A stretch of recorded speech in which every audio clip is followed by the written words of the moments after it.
Hi, I'm Joellen, and I wanted to say thank you and congratulations on behalf of the Lebanon County Commission for Women on earning this wonderful, prestigious award about women promoting agriculture. Thank you. Why don't you start by telling us your full name and a little bit about your family? My name is Sue Bowman, and my husband's name is Dennis Keith. I have two stepchildren. One brother who grew up on the farm with me, who lives actually in Panama for the last 50 years or so. And what is his name? His name is John Bowman. Okay. So I live in a farm, which I've lived on all my life. It's a 106-acre preserve farm just north of Cleona. That's wonderful. And I wondered, how long has that farm been in your family? It came into the family in the mid-1890s, so going on 125 years. So it's a century farm. Yes, it is. Okay. Now, I also seem to remember that maybe there was a special event dealing with farm preservation that took place at your farm. That's correct. Back in August of 2002, we became the 6,000th acre preserved in Lebanon County, and so there was a big celebration held at our farm. The Secretary of Agriculture, Sam Hayes, was there, and certainly many local dignitaries as well, perhaps including you. That could very well be. And in addition, you have been named Landowner of the Year. Right, that dates back to the Lebanon County Conservation District. Again, that might have been 2003, 2004 in that area, and it was a real pleasure and privilege to get that designation. We try to do our best on our farm to meet all the requirements. Well, not only did you preserve your farm and get Landowner of the Year, but you gave back by serving on the Conservation District Board, didn't you? That's true. I did serve on the Conservation District Board for perhaps 8 years, and I gained my interest in the Conservation District through both the Ag Preservation Program, which they administer, and also through the CREP program, which was a conservation program. Okay. And CREP is about planting trees, is that correct? Pretty much trees and shrubs, and also fencing out cattle, livestock from stream areas and water supplies. Always on the conservation end, you're educating again. Thank you. My pleasure. Now, you also have taken that love of farming and your knowledge of farming and your skills in English, so to speak, and you write for both Lancaster Farming, and your column is called Rural Ramblings. Is that correct? That's true. What's your favorite article you ever wrote? Oh, wow, that's really hard. I enjoy doing the columns, which I do every week, and those are, I joke that they're sort of like the Jerry Seinfeld show. It's like columns about nothing, but they're hopefully things that people can identify with in their own lives of farming and country life. Oh gosh, my favorite column. I was going to say my favorite recent one actually had to do with a 100-year-old gentleman who had bought a tractor new, and how that tractor ended up in the hands of someone that lived close by to him, and how they were able to reconnect.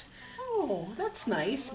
Yeah, are you going to do anything with this whole milk, the farms that are lost their contracts?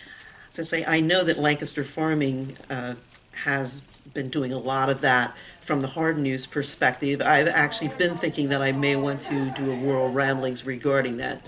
We were dairy farmers at one point in time when I was a child. My dad had Holsteins, but just a very small herd of 12 or 15 cows. And of course now things are on a much larger scale, and it's making it a really difficult time for many dairy farmers, even ones that have not been told that their milk won't be accepted. Other dairy farmers are also very worried about the future.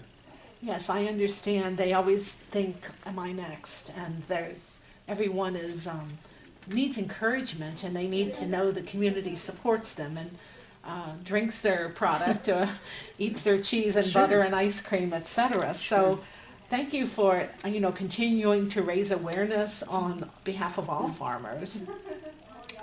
Now, there's something that goes on at our expo center, and the 4-H kind of takes over, and there's things like judging fair queens and chocolate cakes and brownies. Do you know anything about that? Well, I'm very well familiar with those events in Lebanon County. and I think we do a great job there. More recently, I've become involved in judging, not in the home district, but in Elizabethtown Fair, where I've done judging of their Fair Queen contest for the last 3 years, as well as more recently their chocolate cakes and brownies. Because generally, it's a good idea, even though it's a blind taste test situation, and especially with the Queen, so that you really don't know the people's background or who they're connected to. You're just making a very objective selection. Very nice. Thank you for doing that. Now, you still have some cattle on your farm, but they're not dairy. Is that correct? That's correct. We have a beef cattle herd. And how many do you have? We have probably. I'm doing the mental math. I'm sure they multiply. Yeah, they come and they go. As I say, I think we have about 12 cows. We have a breeding herd basically, and then we have a number of steers, as well as a good crew of calves this year. So it's probably in the neighborhood of 20 or so. Wow, that's fantastic. And Pasture Pals Party? Help me with that one. Well, as farmers, we need to maintain good relationships with our neighbors, not just to educate them, but just to help them understand our way of life, which sometimes might conflict with theirs a little bit in terms of smells or things or noises, things like that. We have a very large pasture, a very regularly shaped pasture. I think it's located, actually it butts like 3 different municipalities. So there are people that live around our pasture that may not even know each other. So once a year, usually the end of August, we invite everybody over, and they come over one afternoon, sit out in the patio, we have some food, and it's just been a really neat experience. In fact, they were afraid that we would stop doing it after the first year, so they said, hey, can't we make it a covered dish so it's not as much work for you? So it's been really good, and that we also have their contact information, and they have ours in case there would be any concerns or problems, so they can let us know. Isn't that nice? All farmers should do that. Maybe they do. They're a very likable bunch. And then I also understand you volunteer your time with the Cleona Sewer Authority and Stormwater Management. Right, that's correct. That was something that I began doing probably 7 or 8 years ago. And I was able to get my former boss, Brian Hoffman, involved in too. And in fact, he's now the chairman of the Cleona Sewer Authority. It's one of those jobs that nobody dreams of doing, but it still needs to get done. Yeah. And of course, we've taken on additional functions now with the MS4 stormwater management requirements. So it's something that's a very interesting sideline, shall we say. Well, that is interesting. So you're a farm girl at heart, but you work at the Housing and Redevelopment Authority. How did that come about? Oh gosh, I think I owe it all, or should blame it all, on the Hurricane Agnes flood in 1972. It was about the time, happened the year that I graduated from college, and I was in need of a job, and they were in need of a temporary person to serve as a flood counselor for people that had been affected by the flood, needed to apply for loans or needed special assistance. And so I went to work for them on a very temporary job, and it ended up lasting about 42 years. Oh my goodness. Well, thank you. You've touched so many lives in your career, and we owe you a debt of gratitude. I'm so thankful that you were able to be honored today in the Hall of Fame. And I'd like to ask you for a closing remark, perhaps something you'd like to say to other women or the next generation of women coming up. What words of advice would you give them?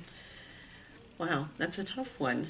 I guess, always be willing to expand your boundaries. Where you start out may not at all be where you finish up. I was an elementary education major in college, but I never actually did that. I did other things with my life, and I was glad that I could not only have a career, but also be very active in farming and help tell the farming story to a wider audience. Fantastic. Thank you, Sue. Thank you very much, Joelle. You're welcome.